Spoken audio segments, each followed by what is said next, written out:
सुप्रभात विद्यार्थियों। पिछली कक्षा में हमने पढ़ा मातृभाषा, राष्ट्रभाषा और राजभाषा के बारे में। अब हम पढ़ेंगे बोली, उपभाषा, बोली व भाषा में अंतर और लिपि। सबसे पहले हम पढ़ेंगे बोली। बोली मौखिक भाषा का वह स्थानीय रूप है जो किसी विशेष क्षेत्र या स्थान में बोली जाती है, जैसे हरियाणा में हरियाणवी, छत्तीसगढ़ में छत्तीसगढ़ी, बुंदेलखंड में बुंदेलखंडी। बोली का प्रयोग केवल बोलचाल में ही किया जाता है, अतः हम कह सकते हैं कि क्षेत्र विशेष में बोली जाने वाली मौखिक भाषा ही बोली कहलाती है।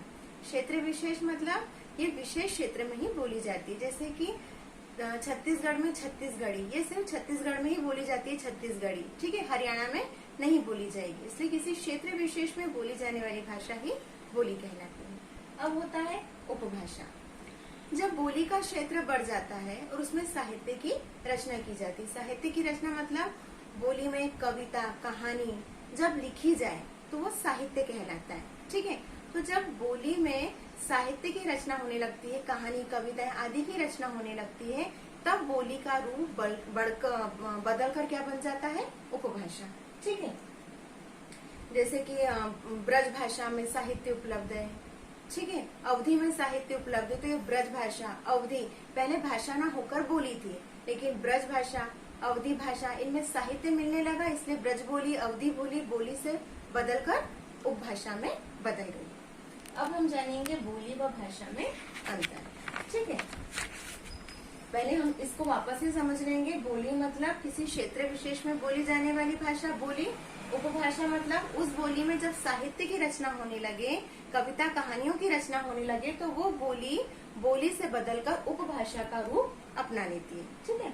अब हम जानेंगे बोली व भाषा में अंतर। तो बोली किसी विशेष क्षेत्र तक सीमित होती है, भाषा बहुत बड़े स्तर पर बोली जाती है। बोली का साहित्य मौखिक रूप में होता है, जैसे कि कहानियां, ठीक है, लोकोक्तियां, ये कैसी होती है, मौखिक रूप में होती है, ठीक है। हमारी जो दादी नानी हमको कहानियां सुनाती थी। लोकोक्तियां तो आपको मालूम ही है, किसी को समझाने के लिए जो पुराने लोग बोल के गए हैं, ठीक है, जिससे कोई भी इंसान बातों को समझ जाए अच्छी तरह से, तो वो लोकोक्तियां कहलाती है।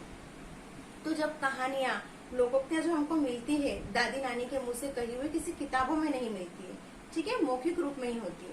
और ये क्या कहलाएगा, कौन सा साहित्य कहलाएगा, बोली का मौखिक साहित्य। और भाषा का साहित्य लिखित रूप में होता है एवं उसमें ज्ञान का संग्रह होता है। रामायण, महाभारत में राम के बारे में, कृष्ण के बारे में आज भी हमको पढ़ने को मिलता है। क्यों?